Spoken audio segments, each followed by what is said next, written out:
బాగా చదువుతున్నావా? నాన్నగారు చాలా బాగా చదువుతున్నాను నాన్నగారు. అవును నాన్నగారు, అవును నాన్నగారు, అవును నాన్నగారు, చాలా బాగా చదువుతున్నాను నాన్నగారు.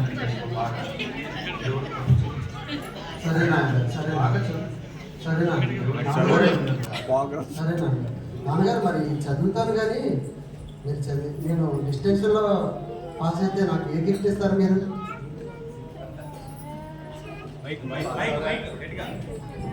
ముందు పాస్ అవ్వు నాన్నగారు. నేను కంపల్సరీ పాస్ అవుతాను నాన్నగారు. మీరు నాకు ఏ గిఫ్ట్ ఇస్తారో చెప్తే. ఊహించలేని గిఫ్ట్. అలా కాదు నాన్నగారు, నేను అలాగే డిస్టెన్స్లో పాస్ అవుతాను నాకు తెలుసు నాన్నగారు. నాకు బెంచ్ కార్ ఇవ్వాలి నాన్నగారు. మీరు బెంచ్ కార్ అంత ఖరీదైన గిఫ్ట్ కావాలంటావా? నాన్నగారు, ఈ సంపాదించిందంతా నా కోసమే కదా నాన్నగారు. ఏం చేస్తారు ఈ సంపాదన అంతా? ఒక్క బెంచ్ కార్ నాకు ఇవ్వలేరా? నాకు బెంచ్ కార్ కావాల్సిందే నాన్నగారు. నాన్న, మనకు ఉన్నదంతా ఖర్చు పెట్టడమే కాదు, లేని వారికి కూడా మనం తోడే వారి యొక్క సేవలకు కూడా మనం వినియోగించాలి. మన డ్రైవర్ ఉన్నట్టు చూడు, పీటర్ కోడికి మనం చదివిస్తున్నామా లేదా? చదివిస్తున్నామా లేదా? నాన్నగారు, మీరు ఏదైనా చేయండి, నాకు బెంచ్ కారు కావాల్సిందే. నీకు తప్పకుండా నీకు గిఫ్ట్ ఇస్తానని చెప్పాను కదా, సరేనా? నాకు బెంచ్ కారు కావాల్సిందే నాన్నగారు. మీరు ఏం చేసుకుంటారో చేసుకోండి నాన్న.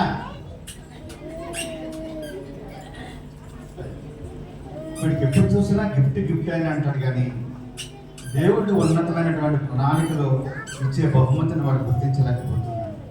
దేవుని చిత్తం ఏమైందో ఆయన గ్రహిస్తాడు. మారు మనసు నీకు రావాలి.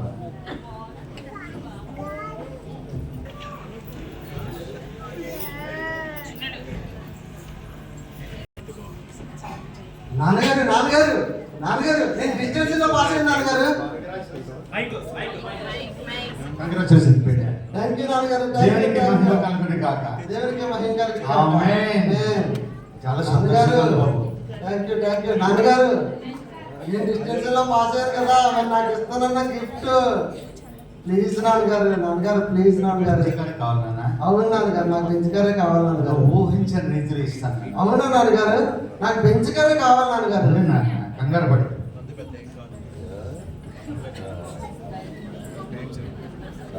ఇదిగో ఈ బైబిల్ నాకు ఇస్తాననేది ఏంటి? మీరు ఇచ్చిందేంటి? ఇదా నాకు గిఫ్ట్? నాకు బెంచ్ కారు కావాలని మీకు ముందే చెప్పాను. నేను డిస్టెన్స్లో పాస్ అయిన తర్వాత నాకు జాబ్ కూడా వచ్చింది నాన్నగారు. ఎంత ప్రేమగా చెప్తాం అనుకున్నాను నాన్నగారు, నాకు జాబ్ వచ్చిందని. ఈ గిఫ్ట్ ఇచ్చి నా మనసుని ఎలా కొనిసారు నాన్నగారు. మీతో నాకు ఇంకెప్పుడు సంబంధం లేదు నాన్నగారు. మీకు నాకు ఇంక సంబంధం లేదు నాన్నగారు. నేను ఎక్కడికైనా వెళ్ళిపోయి జాబ్ చేసుకుంటాను. మీకు నాకు సంబంధం లేదు. జాబ్ లేదేమీ లేదు, మీకు ఇంక నా సంబంధం లేదు.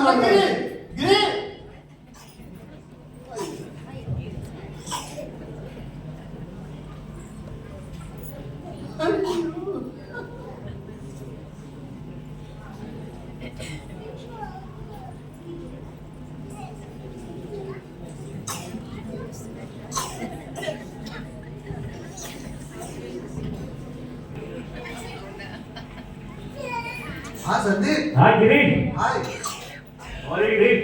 ఫైన్ సందీప్, ఎలా ఉన్నావు? బాగా.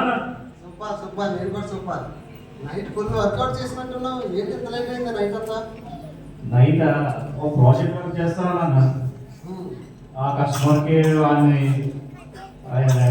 కావాల్సినది చేయడానికి చాలా వాళ్ళు సాటిస్ఫై చేయడానికి చాలా కష్టమైంది.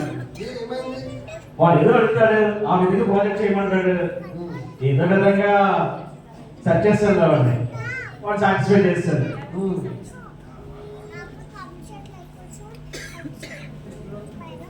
ఇంతకీ క్లయింట్ సాటిస్ఫై అయ్యాడా మరి? సాటిస్ఫై అయిపోయాడు.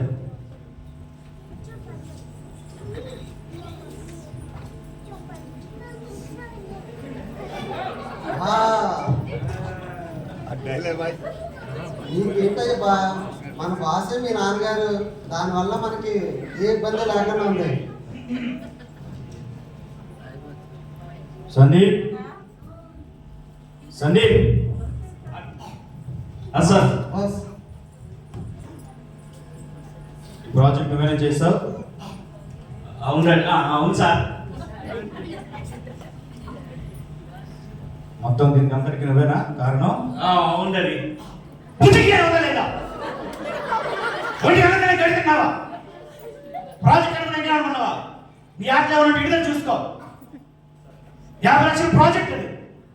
దేనికి ఉపయోగపడుతుంది? దేనికి ఉపయోగపడతాయా? దేనికి ఉపయోగపడవు? ఎన్నిసార్లు చెప్పిన బుద్ధిరా